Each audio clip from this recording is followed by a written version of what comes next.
এর অধীনে এবছর গেল বছর আমরা একটা নির্বিঘ্ন স্বচ্ছন্দ কনভেনিয়েন্ট একটা হজ জাতিকে উপহার দিয়েছি।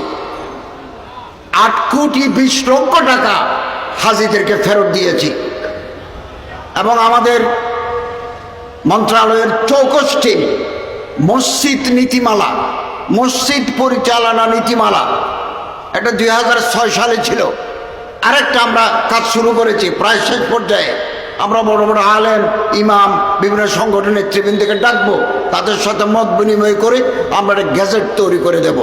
কোনো ইমামকে, কোনো মসজিদের মুতওয়াল্লি তুমি চলে যাও, আজ থেকে তোমার চাকরি নাই, একথা বলে বিদায় করে দিতে পারবে না। আত্মপক্ষ সমর্থনের সুযোগ দিতে হবে ইমাম সাহেবকে। তার বিরুদ্ধে কোনো অভিযোগ থাকলে এটা কমিটি গঠন করে দিবেন, ওনার আত্মপক্ষ সমর্থনের সুযোগ দিতে হবে।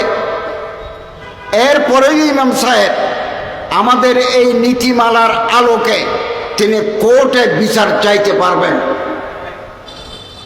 এবং যে সমস্ত মসজিদের আর্থিক অবস্থা ভালো, আমরা নীতিমালায় লিখে দিয়েছি ওনাকে একটা ভালো বেতন দিতে হবে, 2015 সালের স্কেল অনুযায়ী বেতন দিতে হবে এবং ওনার জন্য থাকার, ওনার বিবি বাচ্চা নিয়ে মসজিদের কম্পাউন্ডে থাকার ব্যবস্থা করতে হবে এবং ওনাকে 2 ঈদে 2টা বোনাস দেওয়ার আর্থিক যদি অবস্থা ভালো থাকে দিতে হবে। এরকম নীতিমালা আমরা করে যাচ্ছি।